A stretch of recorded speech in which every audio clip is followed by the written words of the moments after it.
આ પાણી કરતાં પણ જેના ઉપર વધારે ચિંતન થઈ શકે એવા મારા પાંચમા ગુરુ છે પૃથ્વી, વાયુ, નભ અને ઉદક, અગ્નિ પણ તેમ. અગ્નિ પાસેથી મેં અનેકવિધ ગુણો ધારણ કર્યા છે. 26 દોરાની અંદર પાણી ઉપર ચર્ચા કરી છે જ્ઞાનકાંડમાં. 29 દોરા ઉપર અગ્નિની ચર્ચા કરવામાં આવી છે. શ્રી ગુરુનામૃત જ્ઞાનકાંડમાં 29 દોરાઓ ઉપર અગ્નિની ચર્ચા કરવામાં આવી છે. અંગ ધાતુમાં ની ઉપસર્ગ લાગે છે અને અગ્નિ શબ્દ બને છે. અગ્નિ વિસ્તાર કરીએ તો 49 પ્રકારનો અગ્નિ છે અને એમાંથી 49 પ્રકારની શિક્ષા ભગવાને ધારણ કરી છે. 49 પ્રકારના અગ્નિ છે. દરેક કાર્યમાં કાર્ય ભેદે અલગ અલગ પ્રકારના અગ્નિનું આવાહન થાય છે. ગર્ભાધાન સંસ્કારમાં મારુતા અગ્નિ છે. પુંસવન સંસ્કારમાં ચંદ્રમા અગ્નિ છે. શ્રીમંતની અંદર મંગલાગ્નિ છે. જાતકર્મમાં પ્રગલ્ભાગ્નિ છે. હવે આપણે આ બધા કોઈ સંસ્કારો કરતા શ્રીમંત કરીએ છીએ તો આપણે કોઈ મહારાજને પૂછતા નથી અને મહારાજને શ્રીમંત કરાવનારને ખબર હોય કે કેમ.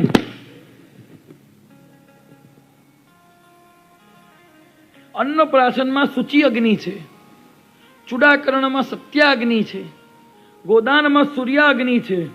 લગ્ન થાય સ્ત્રી પુરુષના વર વધુના લગ્ન થાય ત્યારે યોજકાગ્નિ છે. જોડનારો જે અગ્નિ છે. અને આપણે શું કરીએ ખબર છે? શું કરીએ? છુટ્ટા ફૂલ ફેંકીએ અને અગ્નિને ઓલવી કાઢીએ. પછી પેલા બે છૂટા જ પડે ને.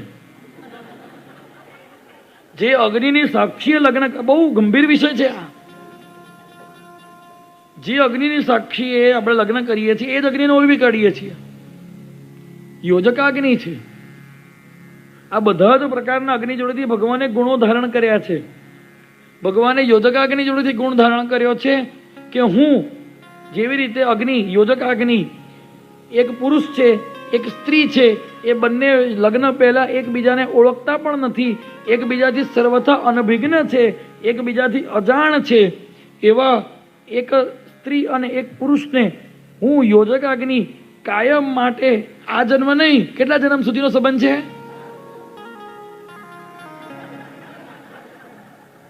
7 જન્મ સુધી જોડું છું.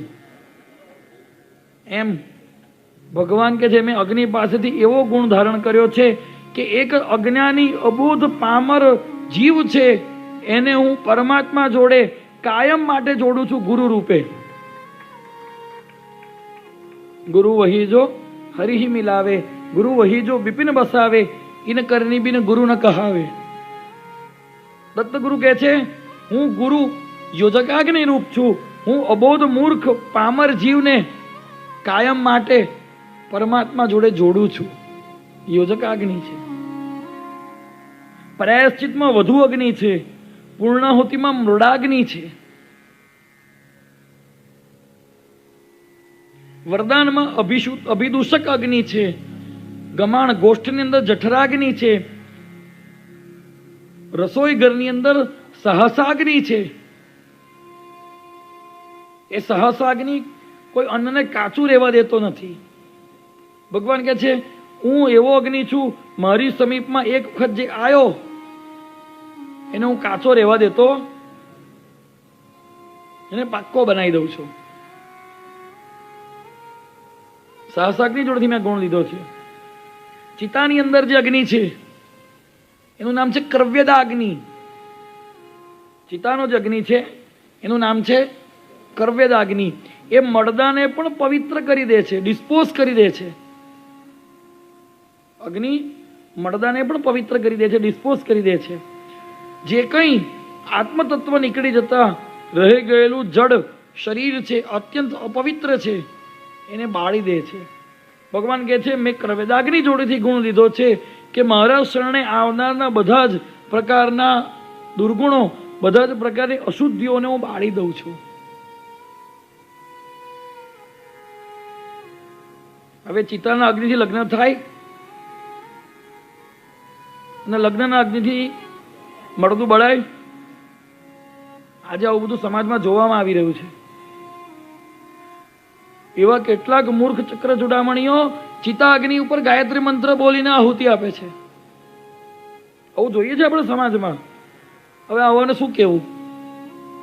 તસ્માત શાસ્ત્ર પ્રમાણાંતે કાર્ય વ્યવસ્થિતો. કોઈ પણ કાર્ય અને અકાર્યની વ્યવસ્થામાં શાસ્ત્ર પ્રમાણ છે, નહીં કે કોઈ વ્યક્તિ વિશેષ. આપણે ભગવાનના દશા અવતારોમાં બુદ્ધ અવતાર લીધા છે, પણ ભગવાન બુદ્ધની બધી વાતોનો આપણે સ્વીકાર નથી કર્યો. ભગવાન બુદ્ધે વેદ સંમત જે વાત કરી છે એનો જ સ્વીકાર કર્યો છે. વેદ વિરુદ્ધ વાતનો આપણે ત્યાગ કર્યો છે. પરમાત્મા પોતે પણ પ્રમાણ નથી, કાર્યમાં શાસ્ત્ર પ્રમાણ છે.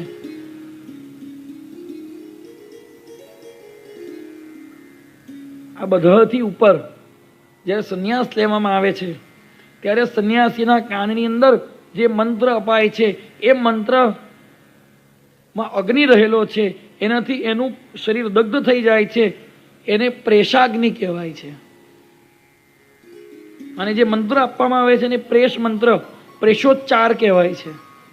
અને માટે જ જે વિધિવત પોતાનું શ્રાદ્ધ કરીને, વિરજા હોમ કરીને પ્રેષોચ્ચાર પૂર્વક સંન્યાસ દીક્ષા ગ્રહણ કરે છે, એવા સંન્યાસીઓને માટે અગ્નિનો સ્પર્શ નિષિદ્ધ છે. ખબર છે આ બધી વાત? અને એટલા માટે જ એવા સંન્યાસીઓ તૈયાર ભિક્ષા લઈ લેતા હોય છે. એ ભિક્ષા બનાવી શકે.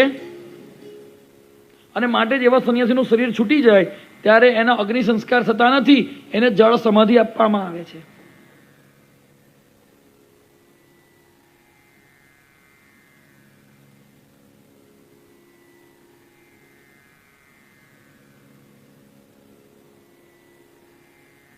ભગવાન કહે છે અગ્નિ જેમ કોઈનો સંગ કરતો નથી, એમ હું કાયમ અસંગ રહું છું.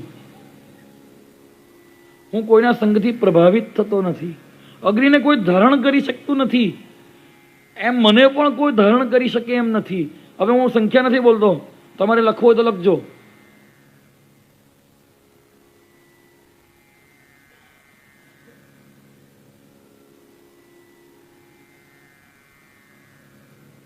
ઓગણપચાસ પ્રકારના અગ્નિ છે.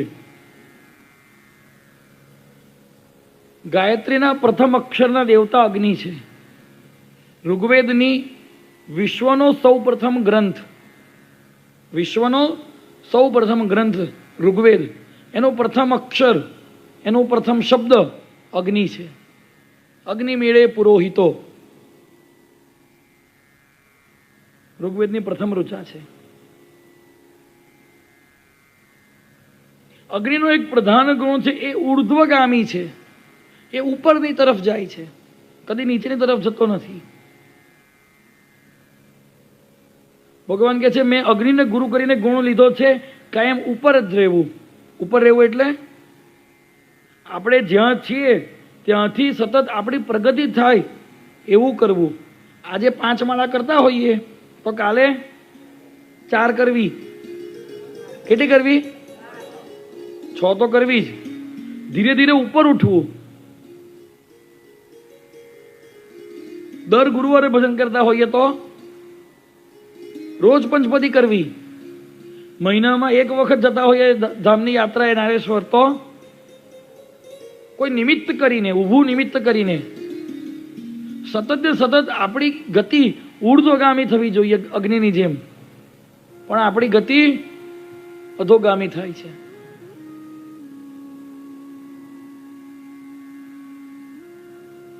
ભગવાન કહે છે મેં અગ્નિને ગુરુ કરીને ઉર્ધ્વગામિતા પ્રાપ્ત કરી છે અને એના પરિણામે સતત ને સતત હું ઉપર તરફ જ જઉં છું. મારી પ્રગતિ જ થાય છે. શ્રીમદ ભગવદ્ ગીતામાં 24 વખત અગ્નિનો ઉલ્લેખ છે. આપણે એક વિચિત્ર વિશિષ્ટતા છે. 24 ગુરુમાં એક ગુરુ અગ્નિ છે, જેનો ઉલ્લેખ શ્રીમદ ભગવદ્ ગીતામાં 24 વખત કરવામાં આવેલો છે. ઋગ્વેદની ઋચાઓમાં અગ્નિનું બહુ વિસ્તૃત વર્ણન છે. આ અગ્નિ નારાયણનું સ્વરૂપ કેવું છે? ચત્વારી શૃંગા ત્રયો અસ્ય પાદા દ્વે શીર્ષે સ સપ્ત હસ્તાસો અસ્ય અગ્નિનું આવાહન કરીએ ત્યારે, ફરી કે વૈશ્વદેવ કરીએ ત્યારે આ મંત્ર બોલાય છે. અગ્નિનું સ્વરૂપ કેવું છે? જેના 4 શિંગ છે, 3 પગ છે, 2 મસ્તક છે અને 7 હાથ છે, એવા અગ્નિને હું નમન કરું છું. આ 7 હાથ શું છે? 3 શિંગ શું છે? 2 મસ્તક શું છે? આ દરેકે દરેક જોડેથી ભગવાને ગુણ ગ્રહણ કર્યા છે. હવે વિચાર કરો કે આના બધા ઉપર આપણે ચર્ચા કરવા બેસીએ, મહિનો થાય કે નહીં?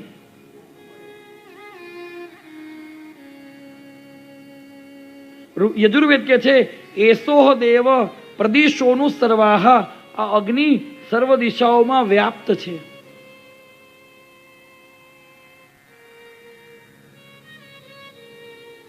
અગ્નિની જ્વાળા એકાએક પ્રગટ પણ થાય છે અને એકાએક શમી પણ જાય છે. અને અગ્નિની જ્વાળા જોઈને બાપજીને ભગવાનની જટાનું સ્મરણ થાય છે. કયું ભજન? તમે જ ગાઓ. ઘાડી ઔદુંબરની છાય, ઘાડી ઔદુંબરની છાય, નીચે કોણ પેલું જોને, ઘાડી ઔદુંબરની છાય, ઘાડી ઔદુંબરની છાય, નીચે કોણ પેલું જોને, કોણ પેલું જોને સખી, કોણ પેલું જોને, કોણ પેલું જોને સખી, કોણ પેલું જોને, ઔદુંબરની છાય, નીચે કોણ પેલું જોને, ઘાડી ઔદુંબરની છાય, નીચે કોણ પેલું જોને. અગ્નિની જેવી જ્વાળા શોભે જો શિરની માળા, અગ્નિની જેવી જ્વાળા શોભે જો શિરની માળા, મુખડું તેજનો અંબા, મુખડું તેજનો અંબા, સખી કોણ પેલું જોને, ઘાડી ઔદુંબરની છાય, ઘાડી ઔદુંબરની છાય, નીચે કોણ પેલું જોને, નીચે કોણ પેલું જોને, નીચે કોણ પેલું જોને.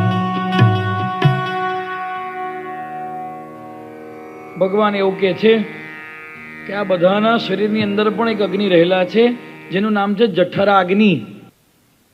ક્રમનું ખૂબ મહાત્મ્ય છે. કયો ગુરુ પહેલો ને કયો ગુરુ પછી, ક્રમમાં શું છે એવું વિચારવું જોઈએ નહીં. કારણ અવધૂતી સાહિત્ય ઇતર સાહિત્યથી કંઈક વિશિષ્ટ હોય છે. આવું અનેક વખત નિવેદન કરવામાં આવ્યું છે. અને આપણે જેમ જેમ આગળ વધીશું તેમ તેમ જોઈશું કે ઇતર સાહિત્યની અંદર જે પ્રકારે ક્રમ ગોઠવવામાં આવ્યો છે, પછી એ મૂળ શ્રીમદ ભાગવત હોય, જ્ઞાનેશ્વરી હોય, શ્રીધરી ટીકા હોય કે અન્ય અન્ય મહાનુભાવોના એના ઉપરના પ્રવચનો કે ટીકાઓ હોય, પરંતુ આ ક્રમ ગુરુ મહારાજે જે પસંદ કર્યો છે એ ક્રમ એના મૂળ સ્વરૂપમાં બરાબર યોગ્ય છે. માટે પ્રથમ ગુરુ પૃથ્વી છે, દ્વિતીય ગુરુ આકાશ છે. હવે પૂછવામાં આવે કે 13મો ગુરુ કયો, તો પૃથ્વી એવો જવાબ હોવો જોઈએ નહીં. તો એ ક્રમની અંદર આપણે 5મા ગુરુ અગ્નિ ઉપર ચર્ચા કરતા હતા. સીધો જ આપણે આપણા મૂળ વિષયમાં પ્રવેશ કરીએ તો અગ્નિ ઉપર આપણે એવી ચર્ચા કરી ગયા કે એ ઉર્ધ્વગામી હોય છે. એમ આપણે આપણું જીવન સતત ઉર્ધ્વગામી રાખવું જોઈએ, અધોગામી થવું જોઈએ નહીં. 49 પ્રકારનો અગ્નિ છે. અગ્નિ સર્વત્ર સર્વકાળ વિદ્યમાન છે, પરંતુ ગુપ્ત રૂપે રહેલો છે. એ અંતરિક્ષની અંદર સૂર્ય રૂપે રહેલો છે, મધ્યાકાશમાં વિદ્યુત રૂપે રહેલો છે, અંતરિક્ષમાં સૂર્ય રૂપે રહેલો છે, મધ્યાકાશ જે જોઈએ છે એમાં વિદ્યુત એટલે વીજળી રૂપે રહેલો છે, અને પૃથ્વી ઉપર અગ્નિ રૂપે રહેલો છે. આ ત્રણે ત્રણ રૂપો નિત્ય વિદ્યમાન છે, કાયમ હાજર છે, પણ કદી ગુપ્ત કદી પ્રગટ. અગ્નિ બે લાકડાના ઘર્ષણથી પ્રગટ થાય છે, કાષ્ટ મંથનથી. યજ્ઞની અંદર જ્યારે અગ્નિનારાયણ પ્રગટ કરવાના હોય ત્યારે એની વિધિ છે અરણી મંથન કરવામાં આવે છે. તો ઘર્ષણથી અગ્નિ કે ચકમકથી અગ્નિ પ્રગટ થાય છે. તો અગ્નિ તો છે જ, પરંતુ એક પ્રોસેસથી, એક પદ્ધતિથી એને પ્રગટ કરવામાં આવે છે, અથવા તો એ પ્રગટ થાય છે. એવી જ રીતે સિદ્ધ સંત, સિદ્ધ સદગુરુ ભગવાન કહે છે હું પોતે પણ અગ્નિને ગુરુ બનાવીને કોઈ વખત ગુપ્ત થઈ જાઉં છું, કોઈ વખત પ્રગટ થઈ જાઉં છું. અને માટે બાપજી વંદનામાં ગાયું છે, કંઈ ગુપ્ત કંઈ પ્રગટ હતું, અવ્યક્ત ચિહ્ન સદા રમે. આ અગ્નિનું સ્વરૂપ છે, અગ્નિનો ગુણ છે. ક્યાંક એ ગુપ્ત છે, ક્યાંક એ પ્રગટ થઈ જાય છે. અને અગ્નિ પ્રજ્વલિત હોય, એની આવશ્યકતા પૂર્ણ થઈ ગઈ હોય, અને આપણે એને શાંત કરવાનું એટલે કે હોલવી નાખવાનું ભૂલી જઈએ, અને જો એ રહી જાય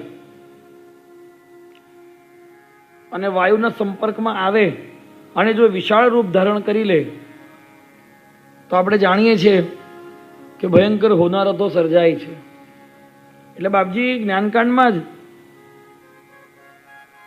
જ કર્મકાંડમાં એક દોહરામાં ગાય છે, અગ્નિ શેષ ઋણ શેષને શત્રુ શેષ પણ તેમ શોક કરાવે આખરે અનુભવવાણી. એમ જ્ઞાનકાંડમાં છે, મદાલસા ચરિત્રમાં. અગ્નિ શેષ ઋણ શેષ ને કોઈનું દેવું બાકી રહી જાય, કોઈનું ઋણ રહી જાય આપણા માથે, અને શત્રુ શેષ જો તેમ તો શોક કરાવે આખરે અનુભવવાણી. એમ આ અગ્નિ ગુપ્ત રૂપે રહેલો છે. એવી રીતે સમર્થ સંત પ્રાયઃ ગુપ્ત રૂપે રહે છે. એ પોતે પોતાનો પ્રકાશ કદી પોતાની રીતે કરતા નથી, પરંતુ સહસ્ત્ર રાશિ સૂર્ય જે રહે ગુપ્તસી રીત, ઢાંકો કસ્તુરી ભલે ગાય વાસ્તવદ ગીત. સૂર્યનારાયણને ગમે એટલો સંતાડીને રાખવામાં આવે, ગમે એટલા વાદળ હોય, પણ સૂર્ય સંતાઈને રહી શકતા. કસ્તુરીને ગમે એટલી ડબ્બીની અંદર એરટાઈટ ફિટ કરવામાં આવે, પણ એની સુવાસ એ ખબર પડી છે કે કસ્તુરી ક્યાં છે. એવી જ રીતે આવા અવધૂત, આવા દત્ત ભલે ગમે એટલા ગુપ્ત રહેવાનો પ્રયત્ન કરે, છતાં પણ સ્વયં પ્રકાશ સ્વદ ગુરુગુણો કરે દૂતત્વ જાણ, ભક્તો પદ પદ મેં આહ દોડે ભૃંગ સમાન. એમના ગુણો જ એવા છે કે એ જ દૂતનું કામ કરે છે, એ જ કહેવાનું કામ કરે છે, અને ભક્તો એમના ચરણ કમળ પાસે દોડીને પહોંચી જાય છે.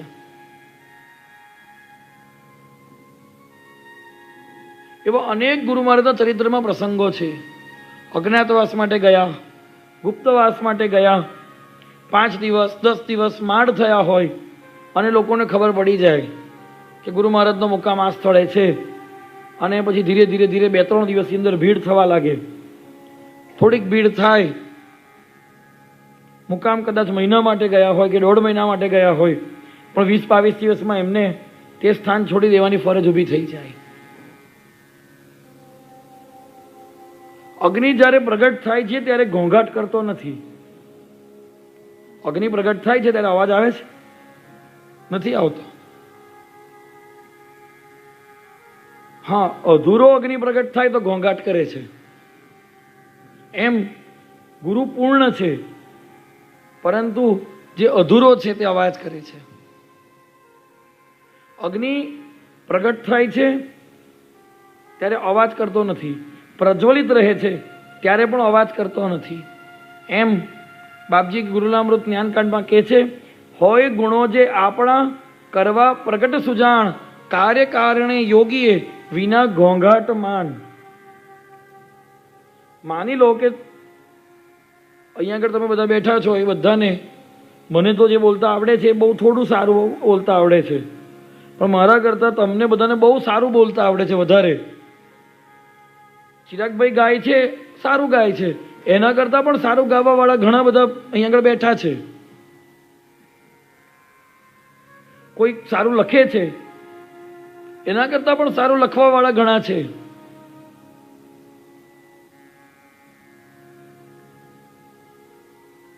દરેક પ્રકારના ગુણો દરેક માણસની અંદર નથી હોતા, પરંતુ જે વ્યક્તિની અંદર જે કોઈ ગુણની પ્રધાનતા હોય છે એણે એ ગુણની પ્રધાનતા કાર્ય અને કારણ ઉપસ્થિત થાય ત્યારે કરવાની છે.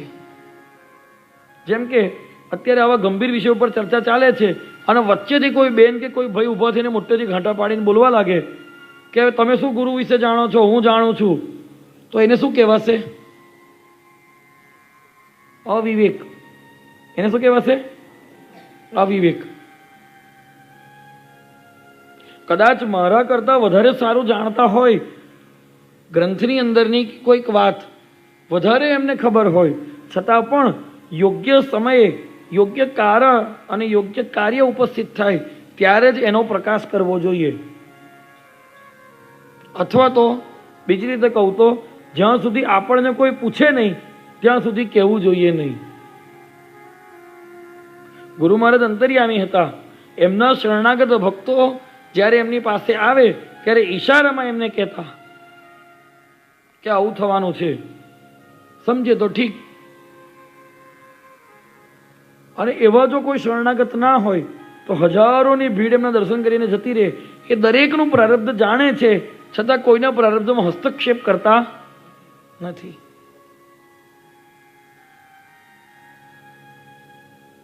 પણ આપણી ટેવ છે વગર માગી સલાહ આપવાની. આપણી ટેવ છે કે હું બહુ જાણું છું અને મને બધું જ આવડે છે, એવું વારંવાર આપણે રિપ્રેઝેન્ટ કર્યા કરીએ છીએ. હું ને તમે બધા જ જે વિષયનું આપણને જ્ઞાન જ નથી એ વિષય પ્રત્યે પણ આપણને એવી ભ્રાંતિ છે કે મને બધું આવડે. MBA મને બધું આવડે.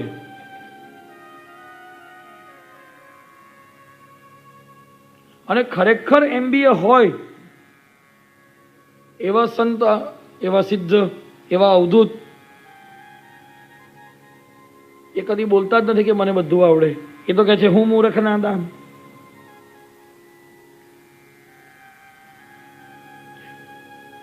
એટલા શ્રોત્રિય સંતની વાત નથી, એવા અનેક મહાપુરુષો થઈ ગયા જે શ્રોત્રિય નહોતા પરંતુ બ્રહ્મનિષ્ઠ હતા. રામકૃષ્ણ દેવ, શ્રી શ્રીમાં આનંદમયી, એમને જ્યારે કોઈ પ્રશ્ન કરવામાં આવે તો એમની જોડે શાસ્ત્રીય પરિભાષા નથી,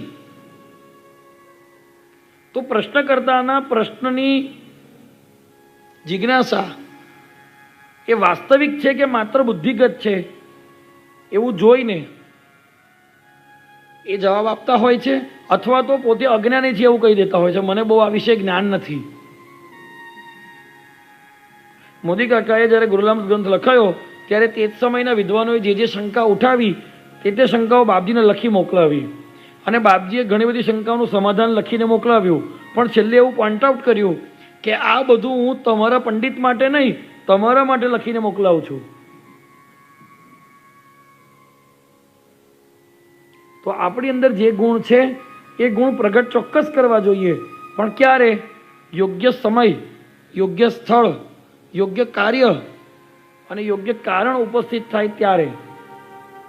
આ ભગવાને અગ્નિ પાસેથી ગુણ લીધો છે. અગ્નિ પ્રગટ થાય છે ત્યારે કોઈ પ્રકારનો ઘોંઘાટ કરતો નથી. અગ્નિની અંદર એક પ્રધાન ગુણ છે, એ સર્વભક્ષી છે. એની અંદર જે કંઈ નાખો એ બધું જ છતાંય પવિત્ર રહે છે. તેજસ્વીને ના નડે દોષ અગ્નિવતમાન, 8મા અધ્યાયમાં. એવી રીતે આપણી પાસે કોઈ રજોગુણી વ્યક્તિ આવે છે તો આપણે એના રજોગુણથી પ્રભાવિત થઈએ છીએ. તમોગુણી વ્યક્તિ આવે છે એના તમોગુણથી પ્રભાવિત થઈએ છીએ. આપણે રજોગુણી તમોગુણી અન્ન ખાઈએ છીએ તો આપણી અંદર રજોગુણ ને તમોગુણની વૃદ્ધિ થાય છે. જ્યારે ભગવાન દત્ત કહે છે મેં અગ્નિ જોડેથી એવી સ્થિતિ પ્રાપ્ત કરી લીધી શીખીને કે 3 ગુણોવાળી કોઈ પણ વ્યક્તિ મારી પાસે આવે હું એનાથી પ્રભાવિત થતો, હું ગુણાતીત છું. અને ગમે તે ખાઉં માટે તો ભગવાન જુઓ ગુરુનામૃતની અંદર સહસ્ત્રાર્જુનને કહે છે, આયુરાજાને કહે છે નિત્ય મધ્યને માંસ લાવી આપ. એ ખાવા છતાં પણ ભગવાન નિત્ય શુદ્ધ છે, કારણ ભગવાન તેજસ્વી છે. પૃથ્વી ઉપરની કોઈ એવી વસ્તુ નથી કે જે અગ્નિને દબાવી શકે. ઘણી વખત જળ આપણે એમ કહીએ કે પાણી રેડીએ તો અગ્નિ ઓલવાઈ જાય, એ ખોટી વાત છે. સમુદ્રમાં પણ આગ લાગે છે, ખબર છે? નદીમાં પણ આગ લાગે છે, જંગલમાં આગ લાગે છે એને દાવાગ્નિ કહેવાય છે, અને પાણીમાં આગ લાગે છે એને જલાગ્નિ કહેવાય છે. અગ્નિને કોઈ દબાવી શકતું નથી, અગ્નિને કોઈ ઓલવી શકતું નથી. કાર્ય કારણ પૂરું થાય છે એટલે એ શાંત થાય છે. તમે એમ માનો કે આપણે ચૂલાને ઓલવી કાઢ્યો, તો આપણે ઓલવી નથી કાઢ્યો, આપણે કાર્ય કારણને નષ્ટ કર્યું છે માટે અગ્નિ શાંત થઈ ગયા છે. જો આપણા પ્રયત્નથી અગ્નિ ઓલવાઈ જતા હોત તો ઘણી વખત જ્યારે ભયંકર આગ લાગે છે ત્યારે 2-2 દિવસ સુધી ફાયર બ્રિગેડ મચેલું રહે છે. આગ ઓલવી શકતી, કારણ કાર્ય કારણ ત્યાં આગળ ઉપસ્થિત છે. એવી જ રીતે ભગવાન દત્ત કહે છે મેં એવી અગ્નિ પાસેથી તેજસ્વીતા પ્રાપ્ત કરી કે મને કોઈ દબાવી શકતું, અવધૂતને કોઈ દબાવી શકે એમ નથી, અવધૂતને કોઈ ઓલવી શકે એમ નથી. અને એવો પ્રયત્ન કરનાર પોતે જ ઓલવાઈ ગયા છે. હું ફરી કહું છું, આપણે પ્રસંગોમાં બહુ નહીં જઈએ, એવા અનેક પ્રસંગો છે. એ અવધૂતને દબાવવાનો પ્રયત્ન કરે, અને મજાની વાત એવી છે એને જેટલો દબાવવાનો પ્રયત્ન કરે એના કરતાં ડબલ વેગની અંદર એ નિખરીને બહાર આવે છે. અગ્નિ બધું નષ્ટ કરી શકે છે, અગ્નિ બધું દબાવી શકે છે, અગ્નિને કોઈ દબાવી શકતું નથી. પરંતુ એક વ્યક્તિત્વ એવું છે જેને અગ્નિ બાળી શકતો નથી. બોલો કયું? ના, આત્મા એ જ અગ્નિનું સ્વરૂપ છે. અગ્નિ ભક્તને બાળી શકતો નથી, અગ્નિ ભક્તને બાળી શકતો નથી. હોલિકા બળી ગઈ પણ પ્રહલાદજી બળ્યા.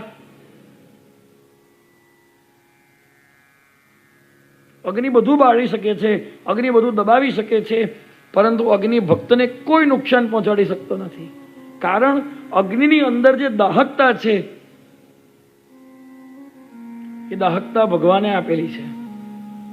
આપણે એના ઉપર ચર્ચા કરી ચૂક્યા છે અગાઉના સત્સંગોમાં. અગ્નિ યદ દત્તમ તૃણમેકમ ન શશાક દગ્ધુમ વાયુ ઉત્થાપયિતુમ સ્વબલેન જ્ઞાતુમ ચેન્દ્ર વિરોચન પ્રમુખ પ્રજ્ઞાનમ. ક્યાં છે આ? દત્ત પ્રણતિ. છતાં જ્યારે પ્રકરણ લઈશું ત્યારે એના ઉપર બહુ વિશદતાથી ચર્ચા કરીશું. અગ્નિ ભક્તને દબાવી શકતો નથી, એમ અવધૂતને કોઈ દબાવી શકતું નથી, અવધૂતને કોઈ ઝાંખો પાડી શકતું નથી. પરંતુ અગ્નિને ગુરુ કર્યો છે ભગવાને, અગ્નિ ભક્તને બાળી શકતો નથી. એમ સદગુરુ પોતાના સદભક્તને આધીન થઈને રહે છે. ભગવાન સદભક્તને કેવા આધીન થઈને રહે છે? નારાયણ સ્વામીની દીકરીઓને જાજરૂ લઈ જાય,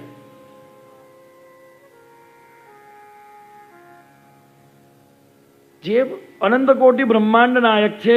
બ્રહ્મા આવીને માગે આજ્ઞા ઉમંગે, પૂછે વિષ્ણુ કર જોડી સ્થિતિ કફોડી, શંકર સંહારે પ્રાણી આજ્ઞા વખાણી. આવા દત્ત ભગવાન નારાયણ સ્વામીની દીકરીને જાજરૂ લઈ જાય. આ છે ભક્તને આધીન થઈને રહેવું.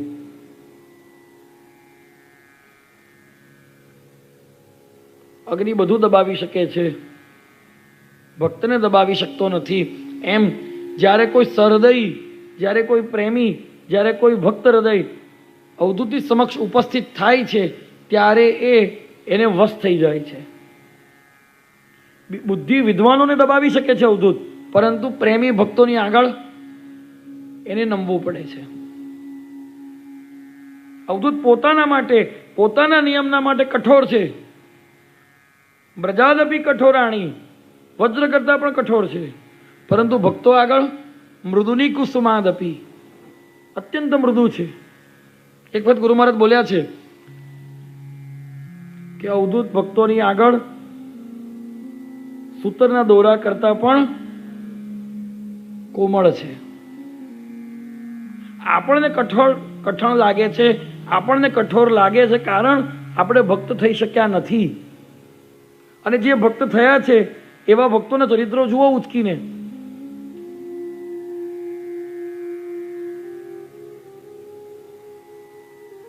ગંગાબા માછી હોય તો એને ઘેર પણ અવધૂત જાય છે. ચરિત્ર વાંચ્યા છે ને બધાએ. દુર્યોધન ભગવાન જ્યારે મહાભારતમાં જ્યારે શાંતિદૂત બનીને આવે છે ત્યારે દુર્યોધન હસ્તિનાપુરના સીમાડાથી લઈને મહેલ સુધીની લક્ઝરિયસ વ્યવસ્થા ઊભી કરે છે, વીવીઆઈપી. છતાં ભગવાન વિદુરજીના ઘરે જાય છે. દુર્યોધન ભગવાનને દબાવી શકતો નથી, દુર્યોધન ભગવાનને ડારી શકતો નથી. એ ભગવાન વિદુરાણી હાથની અંદર કેળું છોલે છે અને છાલ ભગવાનને ખાવા આપે છે અને કેળાનો ગર્ભ બહાર ફેંકી દે છે. એ શ્રી કૃષ્ણ પરમાત્મા વિદુરાણીના હાથથી દબાઈ જાય છે અને છાલ ખાય છે. અનેક ચરિત્રો છે, આખા ગ્રંથોની અંદર અનેક પ્રસંગો છે ભગવાનની ભક્તવત્સલતાના. કારણ એમણે અગ્નિને ગુરુ કર્યો છે. અગ્નિ બધાને ડારી શકે છે, ભક્તને ડારી શકતો નથી. એમ ભગવાન સદગુરુ અવધૂત બધાને વશમાં કરી શકે છે, પણ ભક્તની આગળ એ પોતે ભક્તની ભાવનાને વશ થઈ જાય છે.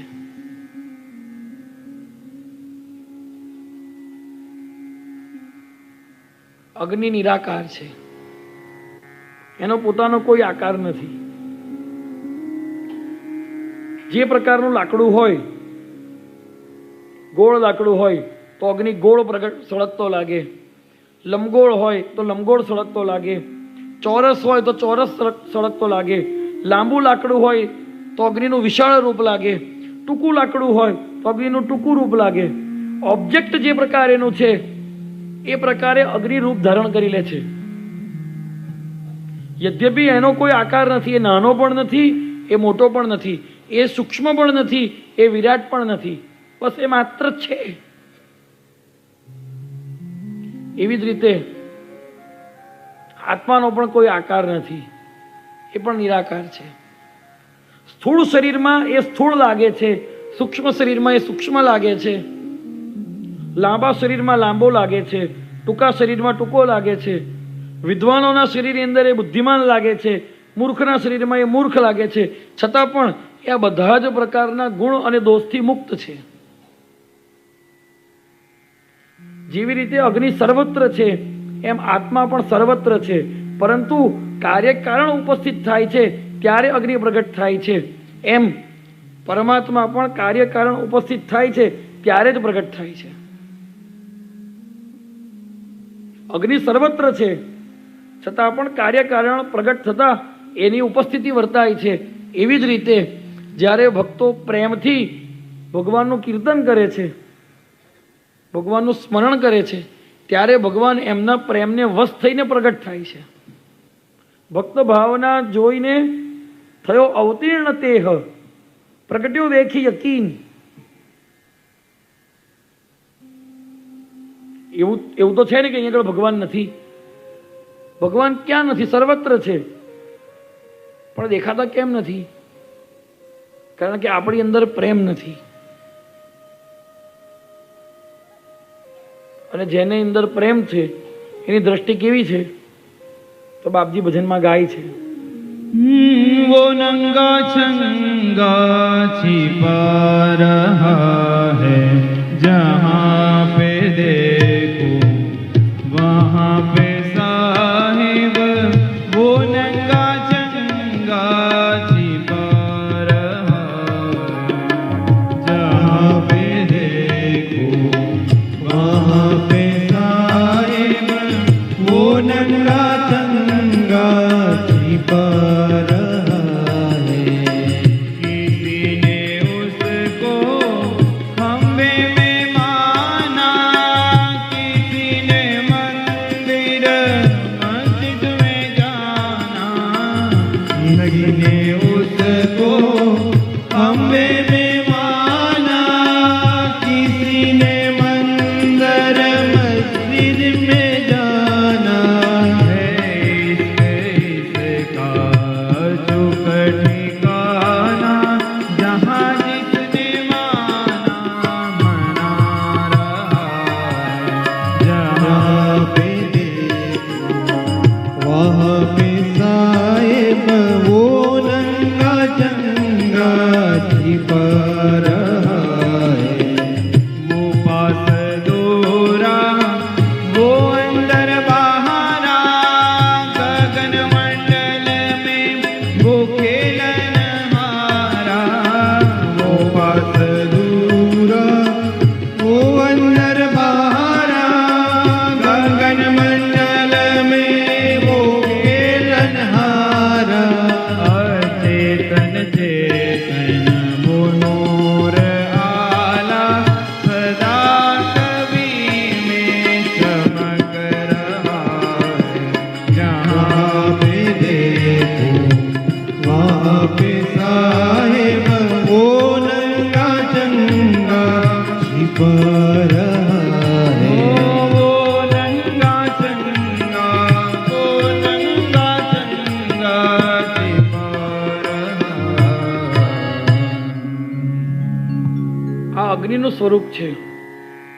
वो पास दूरा, वो अंदर बहारा, गगन मंडल में वो खेल नहारा.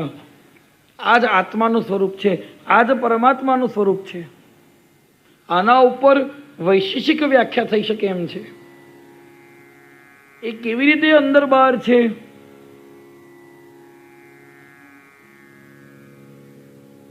આત્મા કહો કે પરમાત્મા કહો કે અગ્નિ કહો, ત્રણે ત્રણની અંદર આ એક વૈશેષિક સામ્યતા છે. ગગન મંડલ में वो खेलनहारा. અગ્નિની અંદરથી ભગવાને આવો ગુણ ધારણ કર્યો. એ સર્વથા નિરાકાર છે, પરંતુ જેના સંયોગમાં આવે છે એનો આકાર એ ધારણ કરી લે છે. એમ પરમાત્મા પણ નિરાકાર છે, પરંતુ જ્યારે ભક્તનો યોગ પ્રાપ્ત થાય છે, ભક્તિનો યોગ પ્રાપ્ત થાય છે, ત્યારે ભક્તની જેવી ભાવના છે એવું રૂપ ભગવાન ધારણ કરી લે છે. અનસુયાજીએ ભાવના કરી કે બાળક, તો એને બાળ રૂપ ધારણ કરી લીધું. જે ભાવે ભજે તેને તે રૂપ ભગવાન દર્શન આપીને કૃતાર્થ કરે છે. આમ ભગવાન કહે છે, મેં અગ્નિને ગુરુ કરીને આવા બધા દિવ્ય ગુણોને ગ્રહણ કર્યા છે. જૈમિની નામના એક ઋષિ થઈ ગયા, એમણે સૂત્ર આપ્યું છે. એમના સૂત્રની અંદર એમણે 5 પ્રકારનો અગ્નિ બતાવ્યો છે. ગ્રહાપત્ય અગ્નિ, આહ્વની અગ્નિ, દક્ષિણાગ્નિ, સમ્ય અગ્નિ અને ઔપાસન અગ્નિ. આવા 5 પ્રકારના રૂપ મહર્ષિ જૈમિનીએ બતાવ્યા છે. અગ્નિની અંદર આપણે યજ્ઞ કરીએ ત્યારે આહુતિ આપીએ. તમે બધા યજ્ઞોપમાં બેઠા છો કોઈ વખત? વૈદિક પદ્ધતિથી જે યજ્ઞો થાય છે એ જ વાસ્તવિક સાચા યજ્ઞો છે. યજ્ઞની અંદર આહુતિ આપવાનો અધિકાર સંધ્યા કરતા હોય, ગાયત્રી જપ કરતા હોય એવા શિખા સૂત્રધારી માત્ર વિપ્રોનો છે. અને જ્યારે અગ્નિની અંદર એ આહુતિ આપે છે ત્યારે અગ્નિનારાયણ એ આહુતિને ભસ્મ કરીને વાયુ રૂપે જે દેવતાને આહુતિ આપી હોય, ઇન્દ્રને આહુતિ આપી હોય તો ઇન્દ્રને પહોંચાડે છે, વરુણ દેવતાને આહુતિ આપી હોય તો વરુણને પહોંચાડે છે, વિષ્ણુદેવને આહુતિ આપી હોય તો વિષ્ણુદેવને પહોંચાડે છે. જે દેવતા જે દેવીને આહુતિ આપવામાં આવી હોય તે દેવતા તે દેવીને તે આહુતિ પહોંચાડે છે, પોતે એને ગ્રહણ કરી લેતા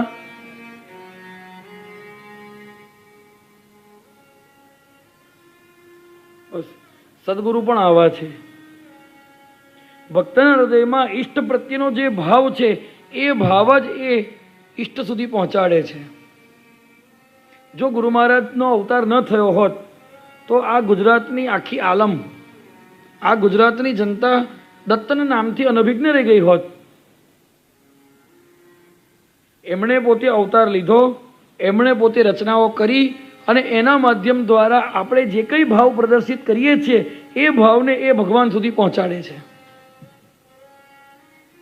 યદ્યપિ ભાવ એમનો જ છે, પરંતુ આપણે પ્રતિબિંબિત કરવાનો છે. ભગવાન કહે છે અગ્નિ પાસેથી હું પોતે ગ્રહણ નથી કરતો, ખડું ખાઈ જાય જો અન્ન, જીવે નહીં એકે જન, મા મારે પૈ પિતા બાળ, સત્યવાદી જો બોલે આળ, રાજા થઈને લૂંટી લે, પ્રજા કો આગળ જઈ કહે. આવી ભણવામાં કવિતા આવતી હતી? કોઈ ભણ્યા જ નથી એવું લાગે છે. છઠ્ઠા સાતમામાં કેવી આવી કવિતા આવતી હતી? બદલાઈ ગયા.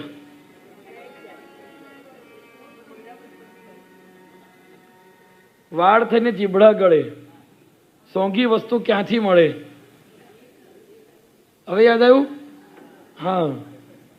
કહેવા પાછળનું તાત્પર્ય છે અગ્નિ પોતે જો આહુતિ ગ્રહણ કરી લે તો એ તે દેવ સુધી કેવી રીતે પહોંચશે? એમ ગુરુનું કાર્ય છે જીવને શિવ સુધી પહોંચાડવાનું. યદ્યપિ ગુરુમાં ને ભગવાનમાં કોઈ ભેદ નથી, પરંતુ ગુરુ ભક્તનો ભાવ એના ભગવાન સુધી પહોંચાડવાનું કાર્ય કરે છે અને ભક્તને ભગવાનની ઉપાસના કેવી રીતે કરવી એ પણ શીખવાડે છે. આજે તો બધા જઠરાગ્નિને શાંત કરીને બેઠા છો. ગઈકાલે એકાદશી તમે બધાએ કરી, તમારા બધાના ચરણોમાં મારા વંદન છે.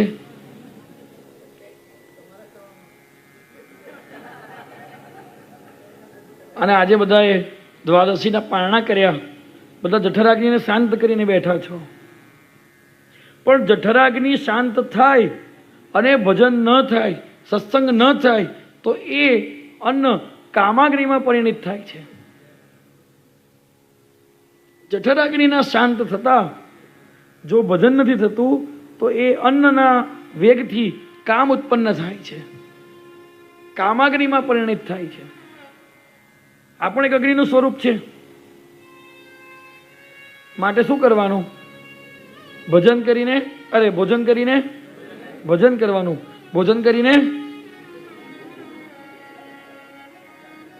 વામ કુક્ષી કરાય.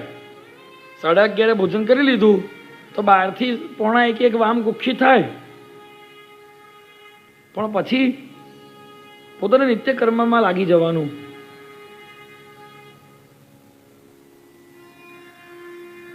આવો બોધ અગ્નિનારાયણ આપે છે. જઠરાગ્નિ શાંત થાય અને જો પ્રવૃત્તિમય જીવન નથી તો એ કામાગ્નિમાં પરિણિત થાય છે. આ કામાગ્નિ, કામ વિશે બાપજી રેણુકા માતાના આખ્યાનની અંદર કામની સ્તુતિ કરી છે. તને સહસ્ત્ર પ્રણામ, બાપજી આવું લખે છે કામને. એના કારણે તો સૃષ્ટિની ઉત્પત્તિ થાય છે. પૂર્ણ અંગ પૂર્વે હતો છડ્યો ભવભંગ શિવ, તો એ ઠર્યો ને જીવ. અને માટે બાપજી કામદેવની સ્તુતિ કરે છે. કામ પણ દેવતા છે, પરંતુ એ યથા યોગ્ય સમયે, યથા યોગ્ય સ્થાને જ્યારે પ્રગટ થાય છે ત્યારે બરાબર છે. અયોગ્ય સમયે, અયોગ્ય અવસ્થાએ, અયોગ્ય ઉંમરે જ્યારે પ્રગટ થાય છે ત્યારે વિકૃતિ છે.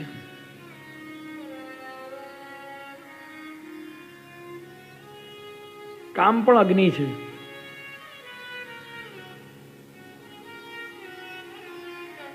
જે કામાગ્નિ ઉપર વિજય પ્રાપ્ત કરવા માંગતા હોય, જે કામાગ્નિને શાંત કરવા માંગતા હોય, એમણે યોગાગ્નિ પ્રગટ કરવો જોઈએ. અગ્નિનો પ્રકાર છે યોગાગ્નિ. યોગ એટલે યુદ્ધ ધાતુ પરથી યોગ શબ્દ બને છે. જોડવું, જોડાવવું. કોની જોડે? જે ભગવાન જોડે જોડાય છે, જે ગુરુ જોડે જોડાય છે, જે અવધૂત જોડે જોડાય છે, જે ભગવાનનો યોગ કરે છે, એને કામ પજવતો નથી. જે યોગાગ્નિને પ્રગટ કરે છે એનો કામાગ્નિ બળીને ભસ્મ થઈ જાય છે.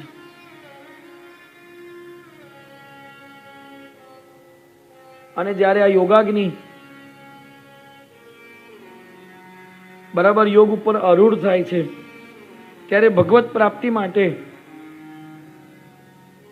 એ હૃદયને બાળે છે, એ મનને બાળે છે, એ તનને બાળે છે અને ત્યારે વિરહાગ્નિમાં પરિણિત થાય છે.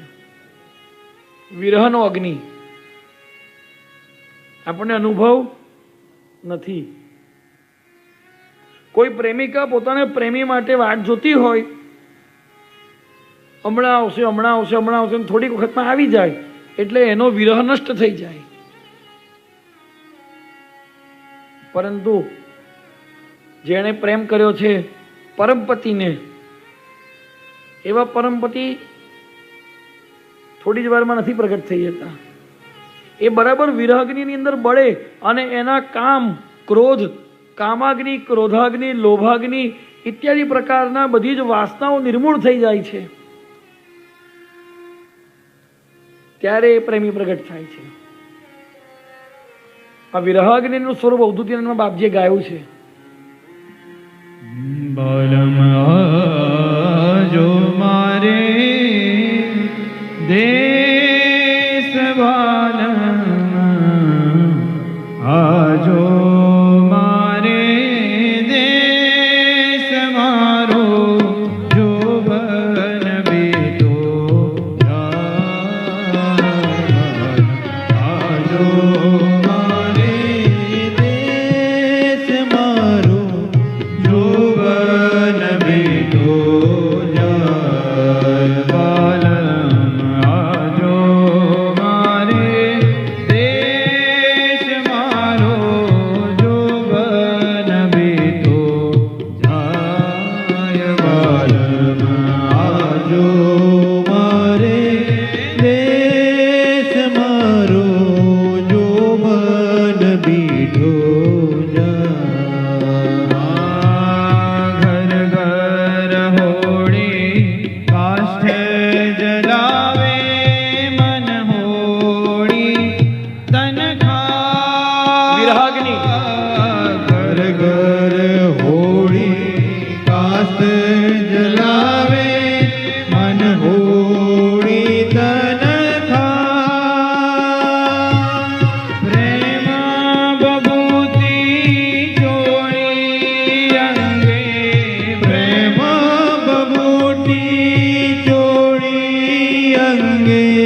વિરહાગ્નિથી તપીને એ તપાગ્નિની અંદર સિદ્ધ થાય છે.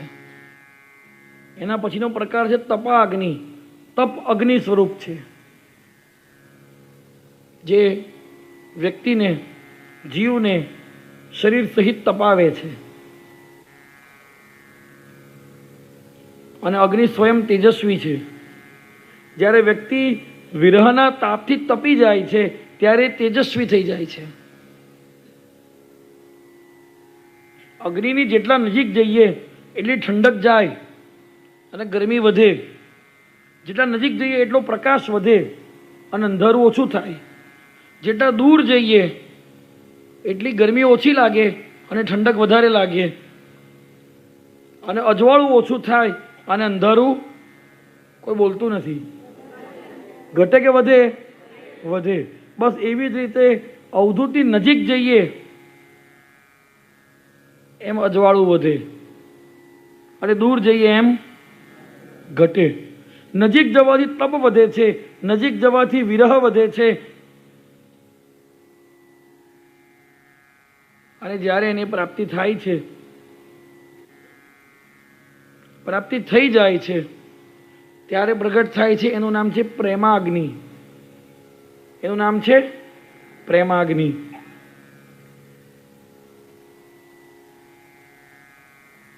નિત્ય પ્રતિ એ પોતાના ઈષ્ટને પ્રત્યક્ષ લાડ લડાવે છે. સ્વામી મહારાજ તો ચરિત્ર જુઓ.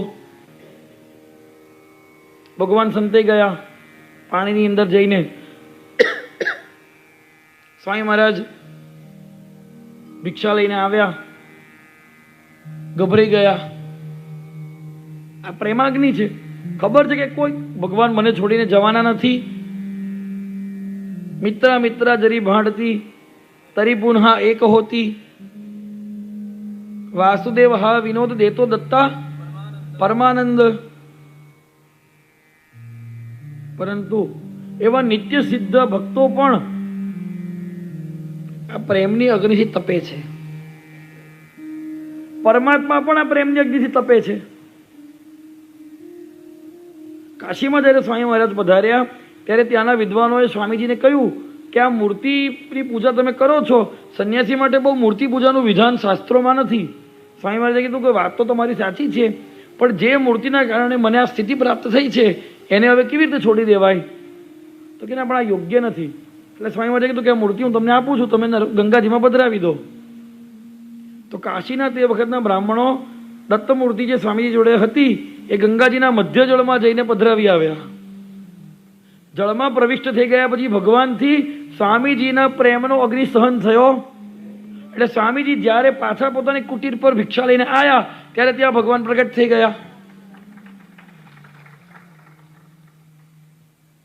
આ પ્રેમાગ્નિ બંને તરફ છે. ભગવત પ્રાપ્તિ પછી ભગવત પ્રાપ્ત ભક્તને, સંતને ભગવાન માટેનો પ્રેમાગ્નિ અને ભગવાનને એ ભક્ત માટેનો પ્રેમાગ્નિ. તો વિરહાગ્નિ, પહેલા જઠરાગ્નિ, કામાગ્નિ, યોગાગ્નિ, વિરહાગ્નિ, તપાગ્નિ અને પછી પ્રેમાગ્નિ. પણ એક સ્થિતિ જેને અવધૂતી સ્થિતિ કહેવાય છે, જેને અવધૂત કહેવાય છે, એ સ્થિતિ એવી છે કે હવે હું ભક્ત અને તું ભગવાન, એ બહુ ઊંચી વાત કરું છું. આ એ ભેદ પણ જ્યાં નષ્ટ થઈ ગયો, જ્યાં ત્વમહમ અહમ ત્વમ ત્વમહમ અહમ ત્વમ થઈ ગયું, જ્યાં હવે ભક્ત જ ભગવાન બની ગયો, જ્યાં એ ભગવાનમાં લીન થઈ ગયો, જ્યાં સ્વયં જ ભગવાન થઈ ગયો, એ છેલ્લો અગ્નિ છે જ્ઞાનાગ્નિ. એ છેલ્લો અગ્નિ છે જ્ઞાનાગ્નિ. અને આવી જ જ્ઞાનાગ્નિ રૂપી જટાને ભગવાને ધારણ કરી છે. આવી જ જ્ઞાનાગ્નિ રૂપી જટા ભગવાનના મસ્તક ઉપર શોભે છે. અહીં કહેવાનો તાત્પર્ય બાપજીનો એવો છે કે હવે એને ભક્તિ કરવાની જરૂર નથી. કોની ભક્તિ કરશે? એ સ્વયં જ ભગવાન બની ગયો. અને એટલે જ બાપજી વંદનામાં ગાયું છે, જ્ઞાનાગ્નિ જ્વાળા સમી શોભે જટા શિર શંકરી સચ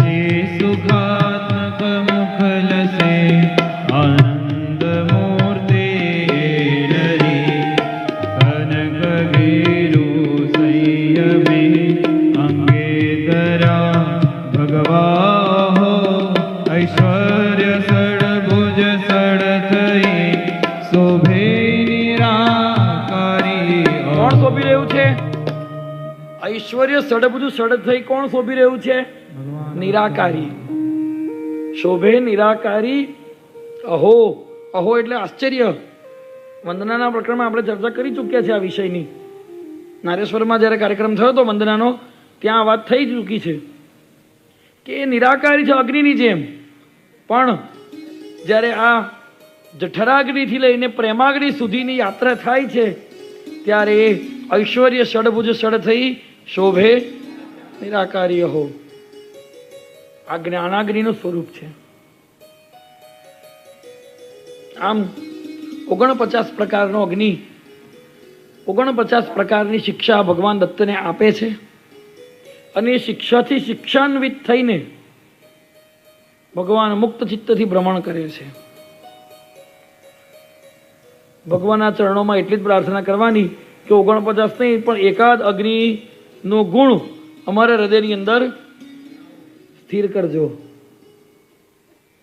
સ્થિર થાય